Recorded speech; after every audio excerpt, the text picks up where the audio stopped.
Don't you spend enough time waiting for patches, system updates, and even worse, title updates? On Lag Free, we won't waste your time, and we talk about the topics that you want to hear about in a decidedly different fashion. No scripts or forced sides here. Listen to Lag Free, recorded and released regularly on Intrepid Audio Productions. The best. Or worst food. What I ate. Check it out at the best or worst food, whatIate.blogspot.com. Sort of break it down like this. Oh, fantastic. He is one of the biggest meatballs on Twitter. I'm an idiot. No, that's okay. Nice to meet you. I'm Mike. Could you please take back Tim Tebow? Oh, awesome. Play college football in touch. I don't understand where these questions are coming from, Tom. That's about it for Manager's Corner. Go yourself and with your show coming up next on the Baltimore Oriole Baseball Network. I made a note about college sports, and the note just says college sports in general. Whammy! Can't do it. The changes that have happened in the Cub organization are multifold. Boogie boogie. Great stuff. Welcome back to Chicago Sports Update here on Intrepid Audio Productions. Just to all the listeners, thanks for listening. And welcome back to Chicago Sports Update here on IAP Podcast. Welcome back to Chicago Sports Update here on IAP Podcast. Well, it's certainly been a lot of fun dealing with a lot of technical issues. So, did lose a recording, but thankfully Anthony Alex was kind enough to have a backup running. So we'll take a listen in to what we were talking about last week after Alabama's loss to the Iron Bowl. So please enjoy that. Otherwise, well, it's been a mercurial ride, roller coaster ride for the Bears. It's probably one of the biggest stories right now. We're coming off of a huge win against Dallas on Monday Night Football, and it was a very good win. What I don't like, though, that's been going on apparently, is a lot of talk of quote-unquote quarterback controversy. It's just flat out stupid. That is just completely pathetic, especially when you have the Bears talking about Jay being the regular quarterback, the regular starting quarterback once he returns to be healthy from his high ankle sprain, as well as Josh McCown, who knows exactly what his role is. He's not fooling anybody. He's not lying to himself, which is probably even more important. He knows that he's relegated to a backup role, and he's done a very good job in being a backup system quarterback. Mark Trestman built this offense not for the backup, not for Jay, but to succeed. He understands what tools he has, and he has some tremendous offensive assets, specifically the wide receiving core, Matt Forte. I'd like to say Michael Bush. Unfortunately, that's just not the case this year, even though we did have a highlight run, probably a season highlight run for him. And Jay Cutler, who is a very dangerous quarterback. And I guess you could say dangerous in both senses. The fact that while he does happen to be seemingly injury-prone, he also has tremendous skills as a quarterback. His decision-making is frequently called into question. That we've seen a tremendous improvement.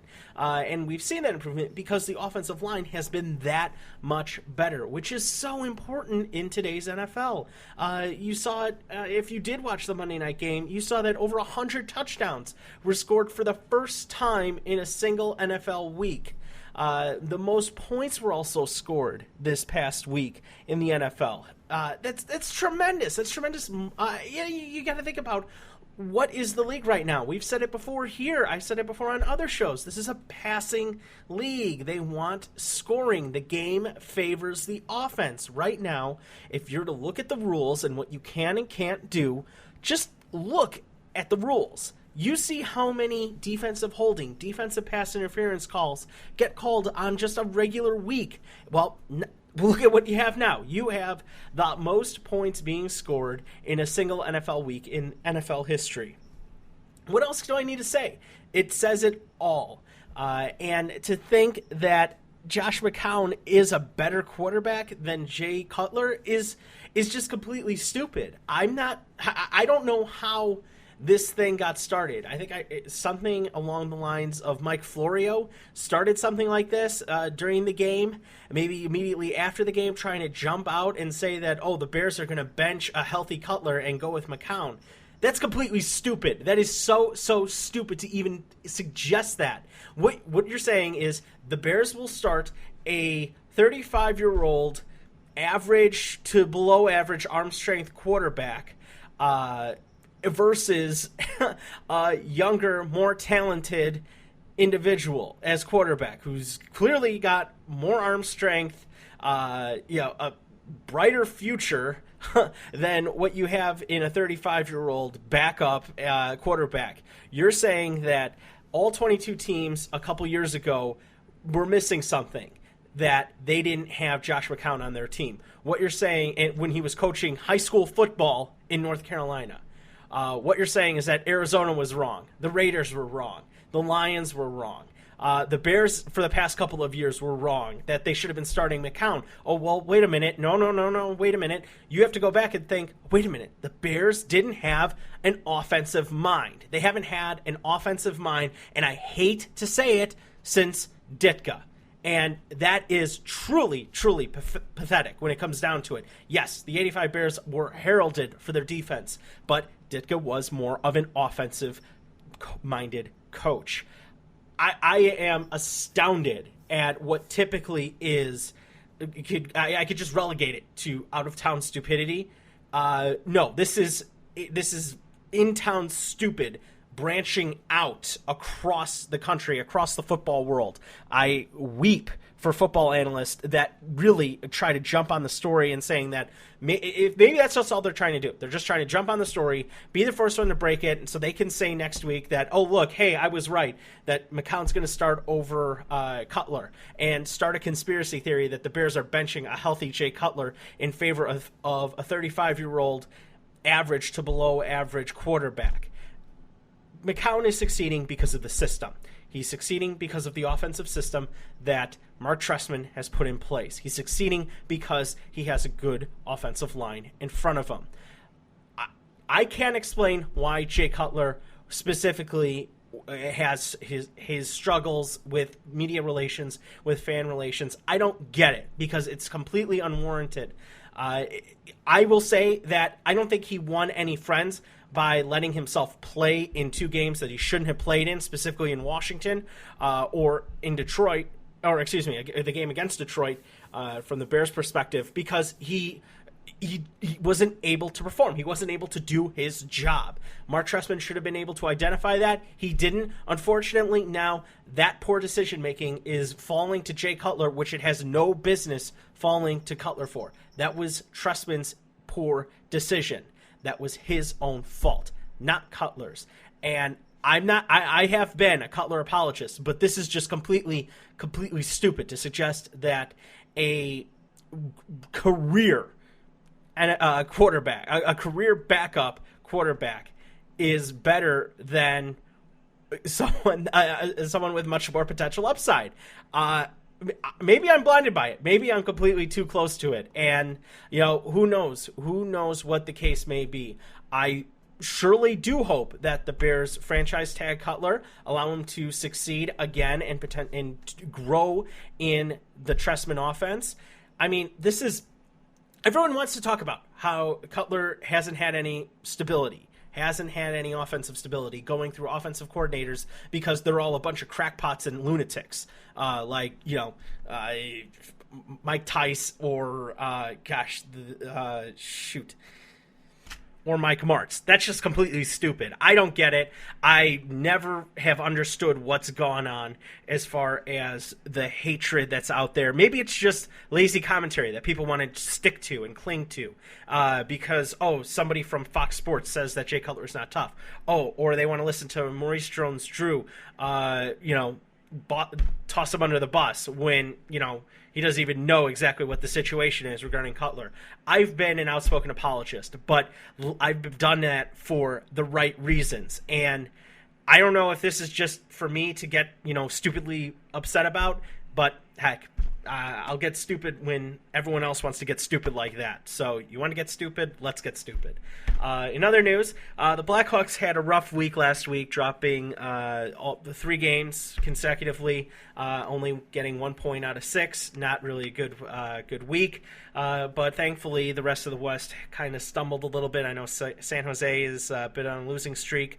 It's just been it hasn't been pretty lately, but bounce back win the other night, which was great. Sunday, shellacking of of Florida. Right now, they're putting the wood to Dallas as they're up 6-1 in Dallas. So a little bit of revenge is sweet, as you would say. And tomorrow they host the Philadelphia Flyers in a quote-unquote rivalry Wednesday. It's a new rivalry, I guess, but should be a good game. Should be a good matchup. Hot stove news in baseball. Well, the Cubs are looking to possibly either sign or deal Jeff Samardzija. No one really knows what kind of money he should be getting, what kind of rankings everyone should be giving him, because he has so little miles on him. He has such a low track record. He has very little innings on his arm, and he's 28, but his arm and shoulder are probably around the age of 26, just because of such low inning counts that he's had to pitch in, and only being a starter recently. So I don't know what to think about Samardzija. I think I'm not very high on him. I don't have much of a great opinion on him. So I almost feel like maybe it's just leftover residue from, Tribune Hendry era, marketing, as far as, letting a local boy from Notre Dame, or just a Notre Dame prodigy, come out and, be an attraction. I don't know if he'll ever live up to the hype that Kerry Wood or the recently retired Mark Pryor, but it's just not, to me, it's not in the cards. I just don't see it. And if Theo Epstein can fleece somebody and get a couple of other young arms for him and let somebody else pay him, hey, by all means, go ahead, do it. The White Sox were part of a 3-team trade, sending starting pitcher Hector Santiago to the Los Angeles Angels of Anaheim. And in return, they get Adam Eden, center fielder from Arizona. So that's nice. The White Sox picked up an everyday center fielder with good on-base skills, disruptive base skills, and smart defensive prowess, an area that they were dramatically lacking last year. So it's nice to see that. The winter meetings have been really interesting. Unfortunately, I didn't call it on this show, but round friends, I was mentioning that Robinson Cano was not going to re-sign with the Yankees, and, well, he didn't. He signed with Seattle, going out to the Great Pacific Northwest into that oblivion and abyss that is, as they try to build the franchise and pull that franchise and fan base out of irrelevance to try to make themselves relevant again, just like the glory years of the early Ichiro years, as well as the end of the Ken Griffey Jr. era in Seattle. But that's going to take a lot for that to happen, I think. That organization is complete disarray, as what Ken Rosenthal has been reporting, and so of the Seattle Times. So a really interesting situation to watch if you do like baseball stuff and baseball mind games and the business of baseball, as it were. So let's see, that pretty much does it. The Bulls are just absolutely helpless. I have no interest in watching them without Derrick Rose. I didn't even watch them when Derrick Rose played for those 10 games. Just wasn't interesting. And the sooner they can just bottom out the team and just tank and get in the lottery, that's get in the best position, I should say, for the lottery, the better. So, we'll keep an eye on that and how the Bulls try to prep for Rose 2.0 era, I guess is the best way to put it, because 1.0 to me was just 1 and 1.5 were just such flops and wastes of time, considering when all things considered, I should say. So, let's see. You can find me on Twitter at Matt_F_Kane, Kane. You can find my co-host. Let's see. Mike and Brandon. I'll put their stuff in the show notes, so please feel free to take a look there to find them on Twitter. Heck, you can find us all on Twitter. Just look at who we follow at IAP Podcast. So with that, thanks everybody, and we will talk to you next week. Stay tuned for the interview that I was able to do with Anthony Alex on the From Page to Screen hotline. Visit FromPageToScreen.com for all of their podcasts. So with that, stay tuned, and thanks a lot. Welcome back to Chicago Sports Update here on IAP Podcast. This is Matt, and with me I have, probably someone that's still reeling from a really unexpected, surprising loss that happened on Saturday. Anthony Alex, our resident expert from the Angry Mailman podcast, on the Crimson Tide here on the From Page to Screen hotline. Welcome in. Oh, boy, what a loss. I got to say, it was probably something that I was paying attention to for most of my Saturday afternoon, and sure. Wow. It was crazy, Matt. I mean, we're watching the game, and I believe Auburn goes out on a 7-0 lead. Of course, that happens sometimes. It's nothing to get upset about. Bama in the second quarter cranks off 21, and I'm at work at that point. I have to walk away from the radio, and I'm thinking, well, it's almost halftime. We go in halftime 21-7. Auburn gets the ball back, and, that's still okay. By the time I get back out, they've scored again. That's 21-14 at the half, and they get the ball first. So, of course, they score. It's 21 up. My good grief, this is outrageous.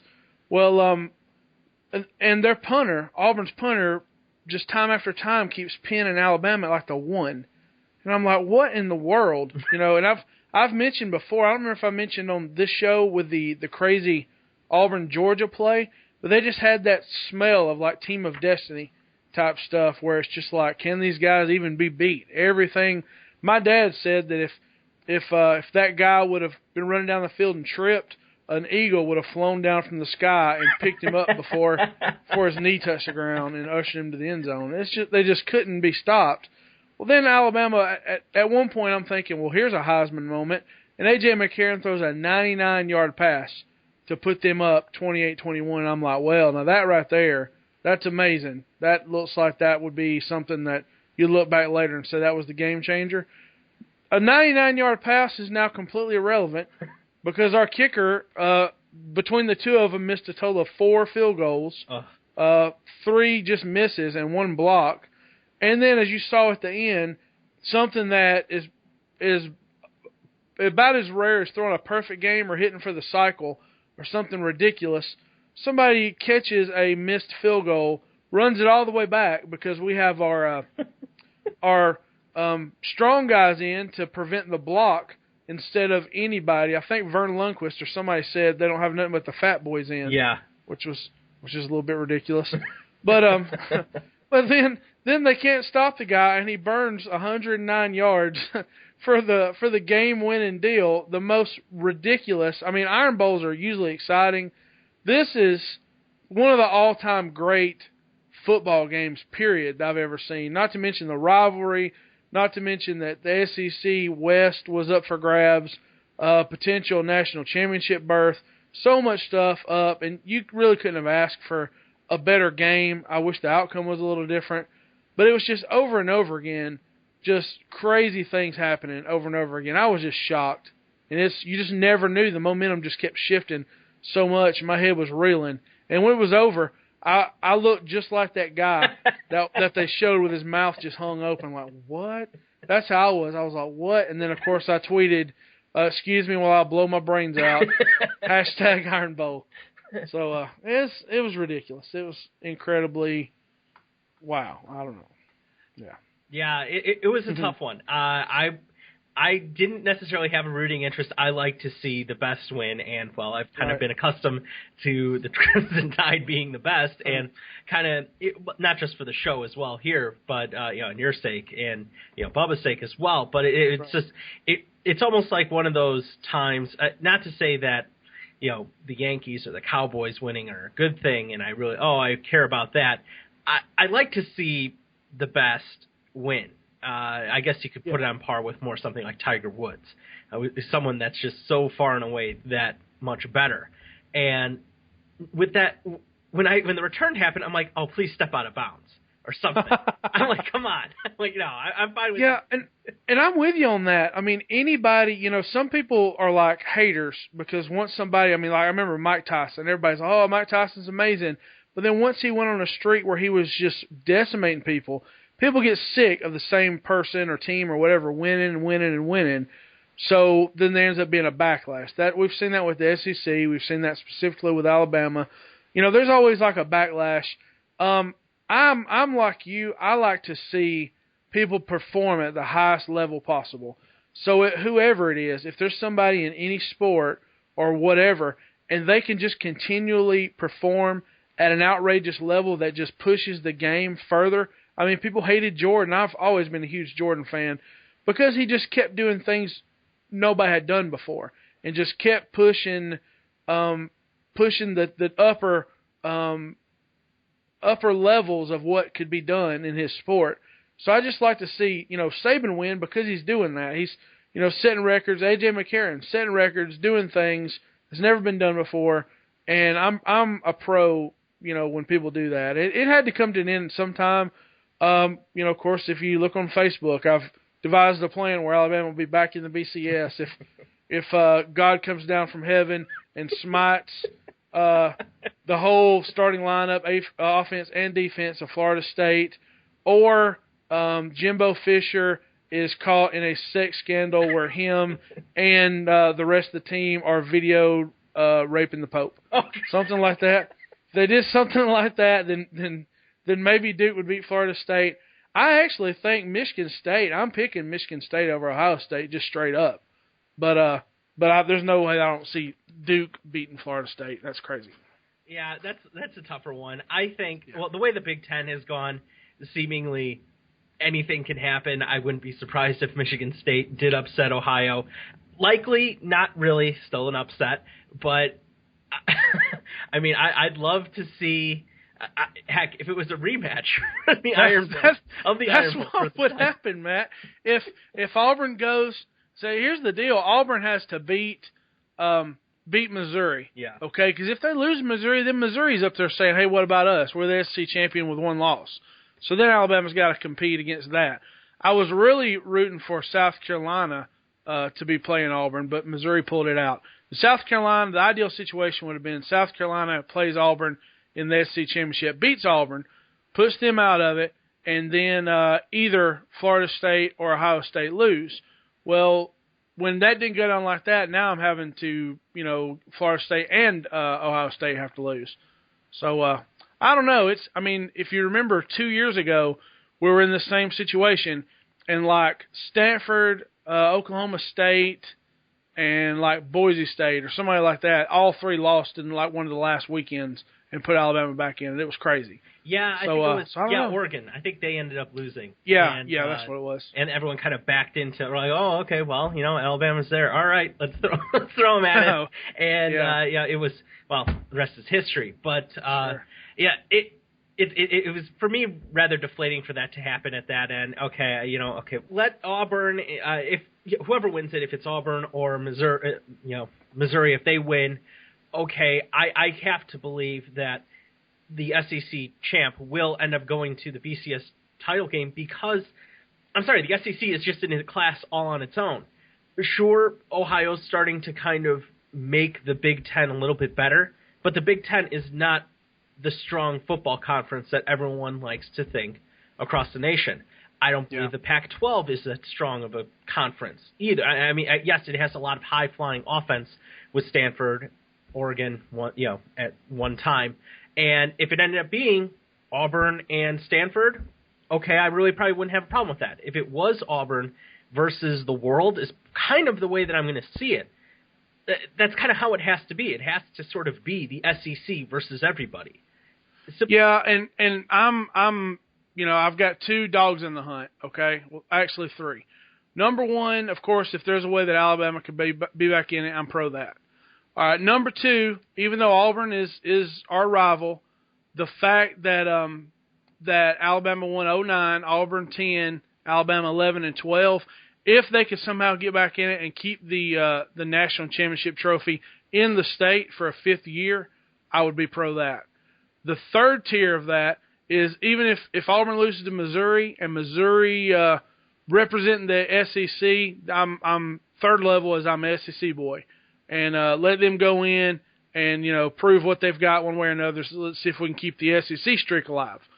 But aside from that, if all that goes downhill, Jameis Winston, even though he may be a rapist, I don't know. It's not been proven, allegedly, whatever. He is he's at Florida State, which is in the South, but he's also grew up about 15 minutes from where I'm sitting right this moment.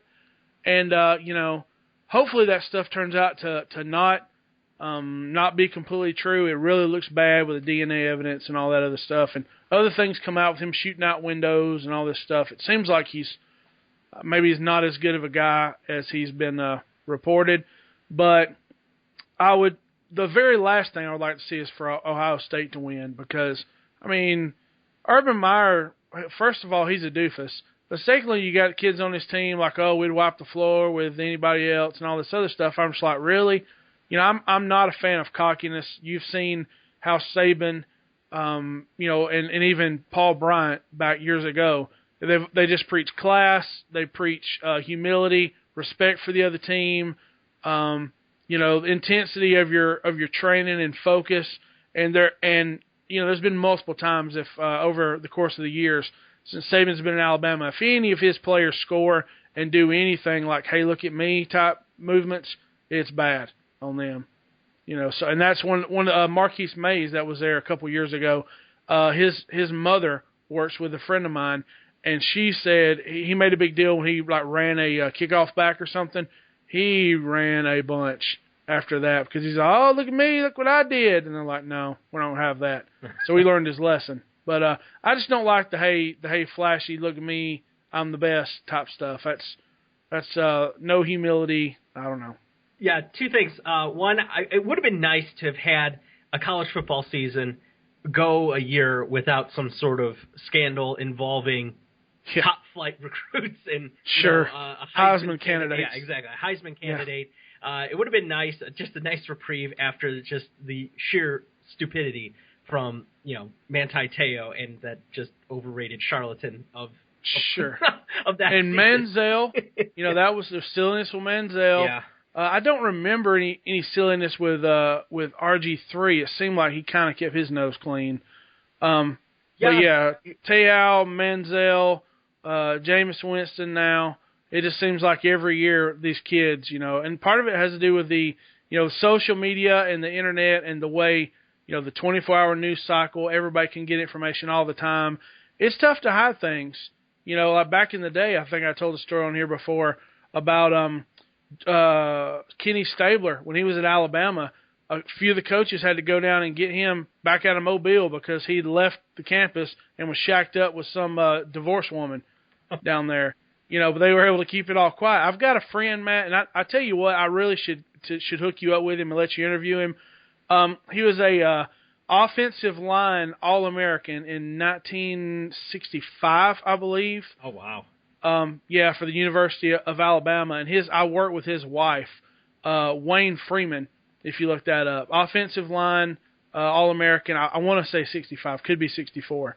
But All-American, and he told me that he wanted to play running back, but, of course, wasn't about 210 pounds or something, but he was one of the biggest guys on the team, so they put him on the line at 210. That's how it was back then. But All-American guy, played for Paul Bryant, and he's just got some amazing stories. So I've been meaning to get him on the show, and I've just never got around to it, but really he would fit more with yours being a more sports-centric show. We should try to hook you up where you can interview him. Oh, well, thank you. I would certainly appreciate that. But the second point, you were mentioning about, class and, not letting emotion get the best of you.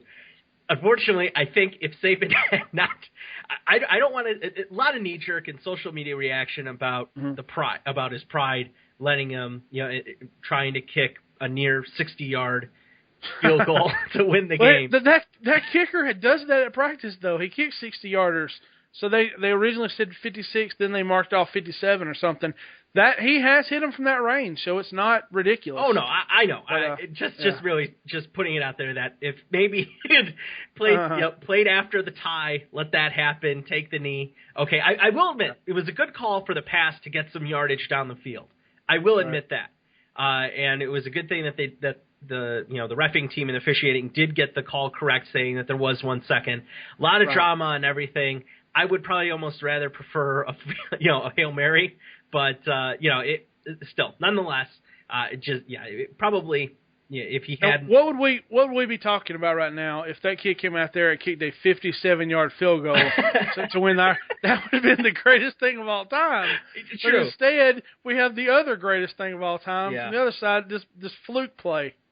So. Yeah, hey, high risk, high reward. That's all. Sure. It's there. So how do you not have somebody gonna get that dude? You're gonna let him run 190 yards. How does nobody on your team can stop that guy? He's about to destroy your national championship hopes. 109 yards, and you can't stop him. You see it the whole time. You know from the time he catches the ball, you know where he's going. There's the end zone, the other side of the field. That's where he's headed. Just slow him down, push him out of bounds, something. No, can't do that. Yeah, it was amazing. It was amazing and astounding. I'm like, you've got to be kidding me. I mean, I too. I was like, no. It was awful. Yeah. So, well, I will be grateful that I don't have to embarrass myself and maybe even don't speak too soon. I laid out how it could happen. Don't speak too soon. Yeah, I'll be waiting for Urban Meyer to fly the team over for a powwow over in Vatican City. I'll wait for that.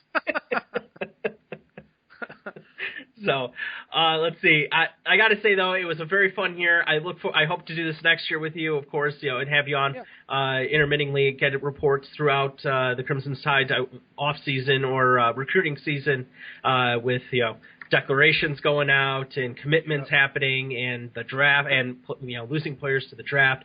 Just the whole turnaround that happens during the off season. And of course, right now Alabama's lined up for the #1 recruiting class again. Had another big recruit commit today, and then on the NFL draft front, saw an article right before we got on where they were comparing A.J. McCarron to some of the best quarterbacks in the game right now, as far as the level of I think they refer to it kind of as moxie. Or whatever. So I don't know. I think he would be a good quarterback for a pro team. I will admit this, that he's made a believer out of my wife, and she's very much hoped that the Bears tank the rest of the season in order to get a high draft pick so that they could end up picking McCarron. Yeah, I would guess he'll slip. I don't think he'll go super early because people aren't that high on him. I think you could get him easily at the bottom of the first round, maybe like into the second round or whatever. I think he'll fall. People, he's not like an RG3 going to blow up the world, but also look what RG3s get you. Yeah. They get you injuries and Joker sitting on the sideline. So somebody that stays back in the pocket and quote unquote game manager. A lot of teams, that's what you want, a guy that just doesn't make mistakes. They talked about it during the broadcast about McCarron being a quote unquote game manager, and I see a lot more than just a game manager. Yeah. I do see a competent quarterback, not necessarily somebody that is not necessarily Andrew Luck, but with his recent trends in the NFL, that could be something completely different. But yeah, he's not the mobile threat that RG3 is, the new sort of system, the new sexy system out there quarterback that can hurt you in both ways. He's not Cam Newton, but he's never supposed to be. I'd say I certainly think he has more potential than Rex Grossman, one of the last SEC quarterbacks that I can remember. Gosh.